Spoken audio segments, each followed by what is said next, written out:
Iskander M adalah salah satu sistem rudal balistik taktis paling berpengaruh milik Rusia. Kecepatannya sangat tinggi, kemampuannya bermanuver sulit diantisipasi, dan efektivitasnya membuatnya menjadi ancaman nyata bagi Ukraina maupun negara-negara Barat. Kita akan membahas mengapa rudal ini dianggap berbahaya, apa saja keunggulan teknisnya, serta bagaimana dampaknya terhadap strategi pertahanan modern.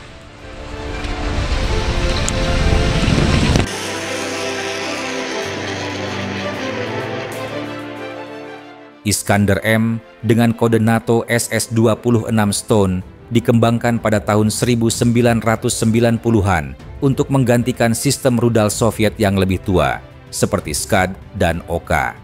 Sejak awal, tujuannya jelas, menghadirkan sistem persenjataan yang lebih akurat, lebih sulit dicegat, dan fleksibel dalam berbagai skenario perang. Rusia memandang Iskander bukan hanya sebagai senjata serang, tetapi juga sebagai alat politik dan strategi pencegahan. Penggunaan rudal ini pertama kali diketahui secara luas pada Perang Rusia-Georgia tahun 2008. Dalam konflik singkat tersebut, laporan internasional menyebutkan bahwa Iskander digunakan untuk menghantam sasaran penting di Gori, sebuah kota strategis di Georgia.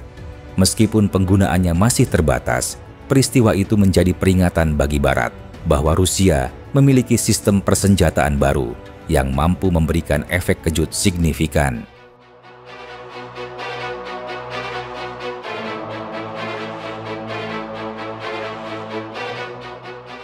Iskander memiliki jangkauan hingga 500 km, cukup untuk mencapai target penting di dalam Ukraina maupun fasilitas militer di sekitar perbatasan NATO. Rudal ini meluncur dengan kecepatan hipersonik, sekitar Mach 6 hingga Mach 7 atau lebih dari 2000 meter per detik.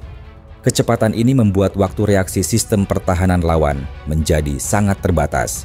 Selain itu, Iskander mampu melakukan manuver di berbagai fase penerbangan, termasuk saat mendekati target. Hal ini sangat berbeda dengan rudal balistik generasi lama seperti Scud yang lintasannya dapat diprediksi. Manuver inilah yang membuat rudal pencegat sulit menentukan jalur intersepsi. Keunggulan lain adalah sistem pemanduannya. Iskander menggabungkan navigasi inersial, satelit GLONASS, serta teknologi optik digital yang mengenali citra target. Dalam praktiknya, rudal ini dapat mengoreksi jalur terbangnya sendiri untuk memastikan akurasi. Hasilnya, margin kesalahan bisa ditekan hingga hanya beberapa meter saja. Tidak kalah penting, Iskander dirancang modular sehingga bisa membawa berbagai jenis hulu ledak, mulai dari high explosive, cluster munition, hulu ledak termobarik, hingga varian yang mampu membawa muatan nuklir taktis. Fleksibilitas ini menambah nilai strategisnya di mata militer Rusia.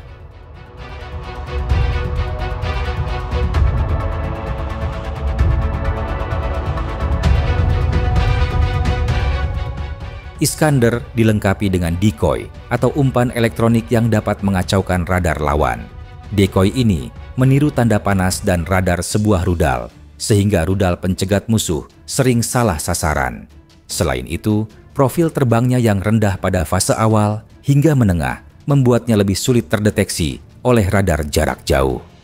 Saat memasuki fase terminal, rudal ini dapat melakukan manuver mendadak, termasuk zigzag, untuk menghindari intersepsi.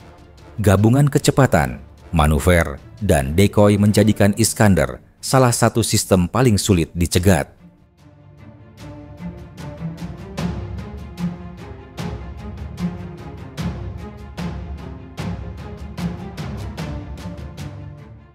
Dalam Perang Ukraina, Iskander digunakan untuk menyerang berbagai sasaran strategis. Sejumlah laporan menyebutkan penggunaannya untuk menghancurkan depot amunisi, pusat komando, infrastruktur energi, hingga sistem pertahanan udara modern seperti Patriot dan HIMARS. Dampaknya tidak hanya berupa kerusakan fisik, tetapi juga psikologis.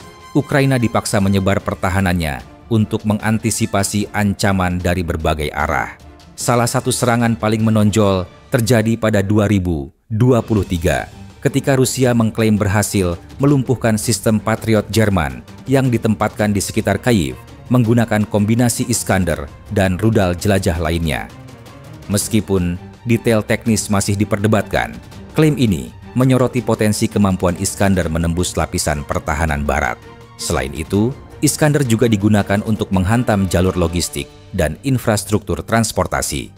Serangan terhadap jembatan, stasiun kereta, atau gudang logistik dimaksudkan untuk menghambat pergerakan pasukan Ukraina serta memperlambat bantuan militer dari barat.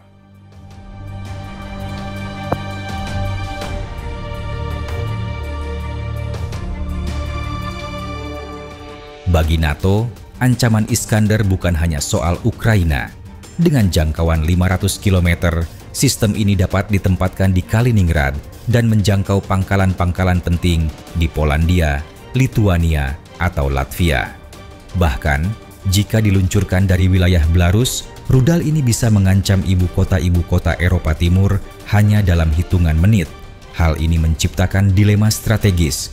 Di satu sisi, NATO ingin memperkuat pertahanan kolektifnya dengan menempatkan sistem rudal pencegat tambahan. Namun di sisi lain, Rusia menjadikan Iskander sebagai alat tawar dalam diplomasi untuk menekan agar ekspansi atau penguatan NATO tidak semakin dekat ke perbatasannya.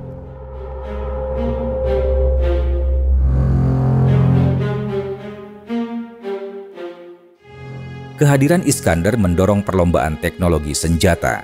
Ukraina berusaha mengembangkan sistem balistik jarak menengah sendiri, sementara Barat meningkatkan kemampuan sistem pertahanan. Di tingkat global, Iskander juga menjadi contoh bahwa senjata taktis dapat memiliki dampak strategis. Kehadirannya mengaburkan batas antara perang konvensional dan nuklir, karena setiap peluncuran bisa menimbulkan ketidakpastian. Apakah hulu ledaknya konvensional atau nuklir taktis? Ketidakjelasan ini membuat setiap krisis lebih berbahaya.